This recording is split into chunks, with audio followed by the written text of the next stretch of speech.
හරි. එතකොට ගොඩක් දෙනෙට තියෙන ලොකුම ප්‍රශ්නය ඇප්ලිකේෂන් දැම්මට පස්සේ මේ සිලෙක්ෂන් ටෙස්ට් වලට එන්නේ මොනවද කියන එක. ඒකට මේක තියෙන්නේ ඉසෙඩ් ස්කෝර් බේස් එකෙන් ඉල්ලපු අයට නෙමෙයි. සිලෙක්ෂන් ටෙස්ට් වලින් කෝස් එකකට ඉල්ලපු අයට. එතකොට මොනවද සිලෙක්ෂන් ටෙස්ට් එකෙන් තියෙන කෝස්? දන්නවා දැන් මේ තියෙන HND පාඨමාලා 16න් 7ක් තියෙනවා සිලෙක්ෂන් ටෙස්ට් වලින් අරගන්න කෝස්. ඉතින් HND CSPT එක මේක අර ඉංග්‍රීසි තියෙනවා. වගේම food technology, IT, management, project management සහ THM. මෙන්න මේ කෝස් 7ට ගන්නේ සිලෙක්ෂන් ටෙස්ට් එකකින් තෝරලා. එතකොට මේකෙදි ටෙස්ට් එකට යන්න නම් මොනවද බලා ගන්න ඕනේ? මොනවද ටෙස්ට් එකට එන්නේ? ගොඩක් දෙනෙක් අහන ප්‍රශ්න. ඊපස්සේ පාස් පේපර් හොයනවා සමහරු. ඉතින් මේ තියෙන ටෙස්ට් වල කලින් අවුරුදු වල සාමාන්‍යයෙන් ඒ පේපර් එක ආපහු එකතු කර ගන්නවා. ගෙනියන්න දෙන්නේ නැහැ. ඒ හින්දා පාස් පේපර් නම් හොයන්න අමාරුයි. නමුත් මෙතෙන්දි මම මේ වීඩියෝ එකකින් කරන්නේ පොඩි අදහසක් දෙන්න ටෙස්ට් එක මොන වගේද කියන එක ගැන. එතකොට මේක හැබැයි මට නිශ්චිතව කියන්න බෑ මේ විදියම එයි කියලා. ඉතින් අර පහුගිය අවුරුද්ද වල විදියත් එක්ක බලලා අදහසක් ගන්න විතරයි මේක කියන්නේ. ඒකට මේකම මෙහෙම වෙනවා කියලා මම කියන්නේ නැහැ. හරි. ඉතින් අපි මේ ටික බලමු. එතකොට මේ කෝස් 7න් මොනවද එන ටෙස්ට් වලට එන්නේ? වැඩිපුරම එන්නේ මොන වගේ දේවල්ද? හරි. අපි ඉස්සෙල්ලා මෙන්න මේ IT, මැනේජ්මන්ට්, ප්‍රොජෙක්ට් මැනේජ්මන්ට් සහ ටුවරිසම්, THM කියන කෝස් ටික ගත්තොත් ඔය කෝස් වල සුදුසුකම් විදියට ඉල්ලන්නේ ඕනම විෂය ධාරාවකින්. උසස් පෙළ any stream. කියන්නේ මොන සබ්ජෙක්ට් කරත් ප්‍රශ්නයක් නැහැ. ඕනම සබ්ජෙක්ට් තුනක් කළ S3ක් තියෙන්න ඕන. එතකොට ඊළඟට සාමාන්‍ය පෙළ ගණිතය සහ ඉංග්‍රීසි කියන විෂයන් දෙකට S2ක් තියෙන්න ඕන. සාමාන්‍ය සාමාන්‍ය තරම් තියෙන්න ඕන.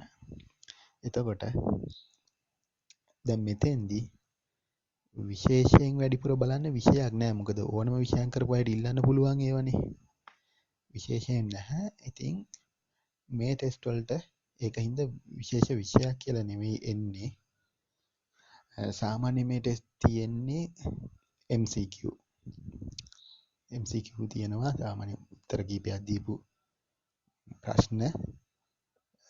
ගොඩක් වෙලාවට පේපර් එක තියෙන්නේ පැය එකමාරක පේපර් එකක් ප්‍රශ්න 60ක් තියෙන.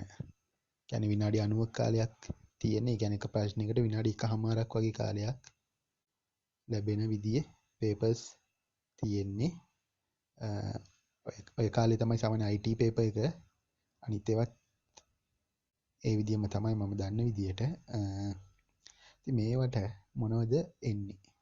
ඉතින් මේ ගොඩක් වෙලාට අර සාමාන්‍ය පොදු පරීක්ෂණේ උසස් පෙළ සාමාන්‍ය පොදු පරීක්ෂණේ එන IQ ප්‍රශ්න වගේ දේවල්ම තමයි. එතකොට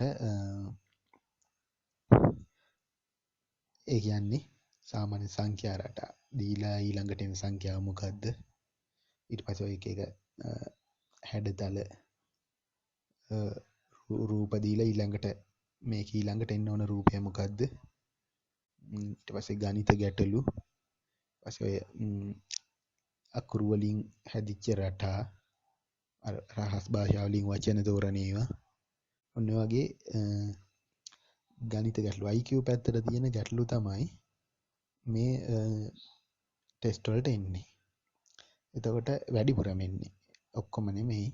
ඊට අමතරව මේ කරන කෝස් එකේ ඇත්තෙන් ප්‍රශ්න කීපයක් එන්න පුළුවන්. ඒ කියන්නේ සාමාන්‍යයෙන් නම් ওই ප්‍රශ්න 60ක් තියෙනවා නම් MCQ 60න් 50ක් විතරම එන්නේ ඔය කිව්වාගේ IQ ප්‍රශ්න.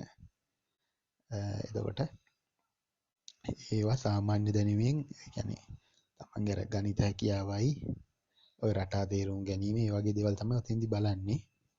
ඒ වයින් ඊට අමතරව තව ප්‍රශ්න කීපයක් තියෙන්න පුළුවන්. අදාළ විෂයට කියන IT පැත්ත ගත්තොත් IT විෂයෙන් අහන කියන්නේ බරපතල ප්‍රශ්න නෙමෙයි. මොකද IT කරපුවාම නෙමෙයි IT කෝස් එක කරන්න ඉන්නේ. ඒක හින්දා ගොඩක් බරපතල ප්‍රශ්න අහන්නේ නැහැ.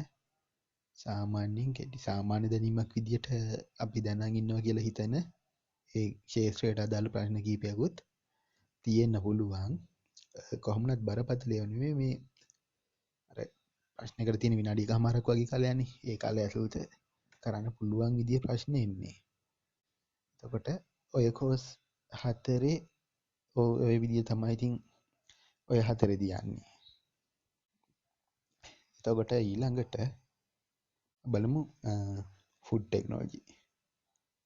ෆුඩ් ටෙක්නොලොජි එක ඉල්ලුම් කරන්න පුළුවන් වෙන්නේ බයෝ හෝ මැත්ස් කරපු අයට විතරයි.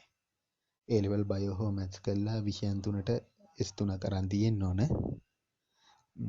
ඊට අමතරව O level ඉංග්‍රීසි සහ මැත්ස් පාස් වෙලා තියෙන්න ඕන. ඉතින් මෙතෙන්දී අනිවාර්යයෙන්ම බයෝ හෝ මැත්ස් කරපු නිසා ඒගොල්ලන්ට පොදු විෂයන් ඒ කියන්නේ කෙමිස්ට්‍රි සහ ෆිසික්ස් වලින් ප්‍රශ්න එන්න පුළුවන්.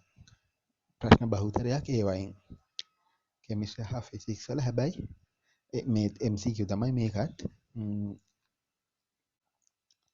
ගොඩක් අමාරු ඒවා නෙමෙයි. ඉතින් අර වගේ කෙටි කාලයක් ඇතුළත සුළු කරලා උත්තර ගහන්න පුළුවන් විදිහේ ප්‍රශ්න වැඩි මේ. එතකොට කෙමිස්ට්‍රි සහ ෆිසික්ස් කියන ඒවා ඇරුණාම ඉතින් පොඩි සමහරට ඔය සාමාන්‍ය දැනීම් පැත්ත ඔය වගේ දේවලුත් ඔය කිව්වාගේ ප්‍රශ්න කීපෙකුත් ඇතුළුව තමයි ගොඩක් දුරට එන්න ඉඩකඩ තියෙන්නේ. ඒ විදියම කියන එක නෙමෙයි මම මේ අදහසක් ගන්න තමයි මේ කියන්නේ. ඊට පස්සේ අපි ගත්තොත් CSPT එක ගත්තහම ඒකටත් ඕනම විෂය ධාරාවක අයට ඉල්ලන්න පුළුවන්. හැබැයි ඒ ලෙවල් විෂයන් තුනෙන් එකක් විදියට හෝම් සයන්ස් හෝ හෝම් ඉකොනොමික්ස් කියන්නේ ගෘහ විද්‍යාව හෝ ගෘහ ආර්ථික විද්‍යාව කියන එක අදාරලා තියෙන්න ඕන. ඊට අමතරව O level ඉංග්‍රීසි සහ ගණිතය S2 තමයි ඒත් බලන්නේ. එතකොට මෙතන ඔන්න විෂය ඉල්ලලා තියෙන නිසා ඒ විෂය පැත්තෙන් වැඩිපුර ප්‍රශ්න ප්‍රමාණයක් එනවා. ඒ කියන්නේ ගෘහ විද්‍යාව පැත්තට බර ප්‍රශ්න වැඩි ප්‍රමාණයක් එන්න පුළුවන් මේ CSPT තියෙන කෝස් එකේදී. ඒ සිලෙක්ෂන් ටෙස්ට් එකට ඒකට ලේස්ති වෙනවා නම් එහෙමනම් ඒ විෂයන් වල මුල් හරිය ඒ කියන්නේ කෙටි කාලෙකින් උත්තර ගන්න පුළුවන් විදිහේ ප්‍රශ්න තමයි එන්නේ. ඒවා බලා ගන්න වැඩිපුරම. ඊට අමතරව අර වගේ තව අමතර ප්‍රශ්න ටිකක් IQ පැත්තයි ඒ පැත්තෙන් තියෙන්න පුළුවන්. එතකොට ඒ විදිහට ඊළඟට ඉංග්‍රීසි පාඨමාලාව. ඉංග්‍රීසි එක ගත්තොත් ඕනම විෂයන් තුනකින් A level වලට S3ක් තමයි තියෙන්න ඕනේ. ඕනම විෂය ධාරාවකට ඉල්ලන්න පුළුවන්. ඒගොල්ලොන්ගේ තියෙන අමතර එකක් A level general English එකට S එකක් හෝ O level English වලට C එකක් හෝ O level English literature වලට S එකක්.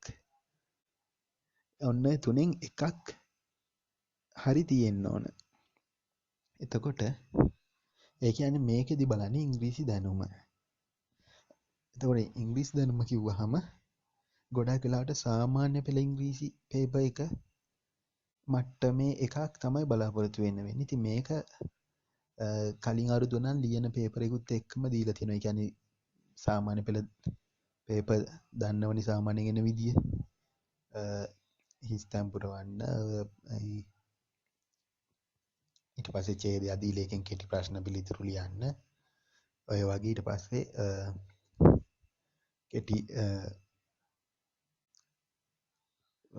රචනාවන් නෝටිස් එකක් පොඩි ලෙටර් එකක් වගේ ඔය දේවල්නේ තියෙන්නේ. එහෙම තමයි කලින් නම් පේපර් ආවේ. හැබැයි 2019 අවුරුද්දේ ආවේ MCQ මේකත්.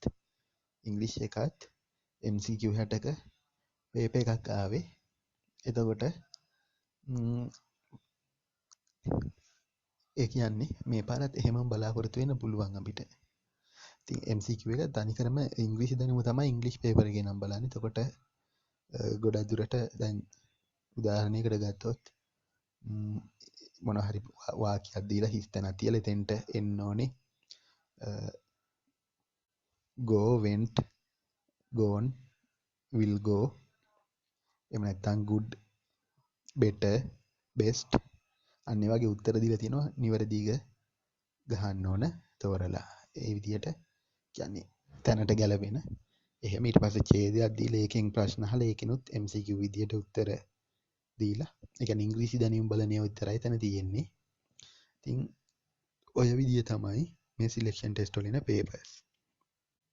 හරි. එතකොට මේ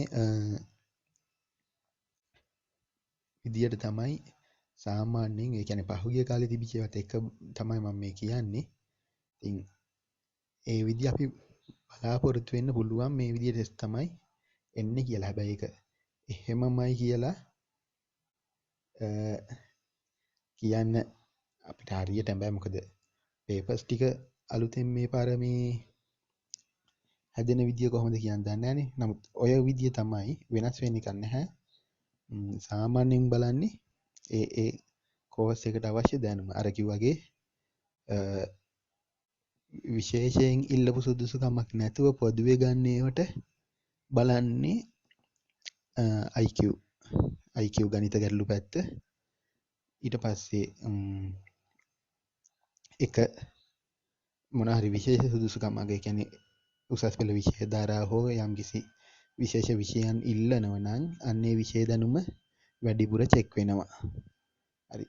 ඊට පස්සේ කියන්න තියෙන දේ තමයි මේ පාඨමාලා නෙමෙයි මේ තියෙන ටෙස්ට් ඔක්කොම තියෙන්නේ ඉංග්‍රීසි මාධ්‍යයෙන්. කියන්නේ ප්‍රශ්න ඉංග්‍රීසියෙන් දීලා උත්තර තියෙන්නේ හැම විෂයකටම අදාළව. එතකොට මම හිතන්නේ සාමාන්‍ය පොදු පරීක්ෂණය පේපර් එක ඉංග්‍රීසි වලින් කරනවා වගේ කියලා හිතලා ඒකට පුරුදු වෙන්න. එතකොට ඒකෙන් පුළුවන් වෙයි මේකට අදාළ හෙල්ප් එකක් ගන්න. එතකොට අර කිව්වාගේ අර විශේෂ සුදුසුකම් ඉල්ලන විෂයන් වලින් ඉල්ලන ඒවාට ඒ විෂයන් පැත්ත වැඩිපුර බලා ගන්න. ඒ අරින්න අනිත් ඒවා ඔය කිව්ව ගණිත ගැටලු වගේ දේවල් ඉන්ටර්නෙට් එකෙන් හෝ එක එක පේපර්ස් තියෙනවා, පොත් තියෙනවා, බලලා හදලා පුරුදු වෙන්න පුළුවන්. සුළු කිරීම, සංඛ්‍යා රටා, ඒ වගේ දේවල්. ඉතින් ඔය විදිය තමයි ටෙස්ට් එක. ඕක තමයි ගොඩක් දෙනෙක් පුරුදු වෙන්න මේ කියන්නේ දැනගන්න බලාපොරොත්තු වෙමින් ඉන්න දේ. හරි. එහෙමනම් ඔය විදිය වෙයි කියලා ගොඩක් දුරට හිතන්න පුළුවන්. ඒ විදිය බලලා සූදානම් වෙන්න. ඊළඟ වීඩියෝ එකේ තව මොනවා හරි ඔය සම්බන්ධව දේවල් ටිකක් අරගෙන එන්න.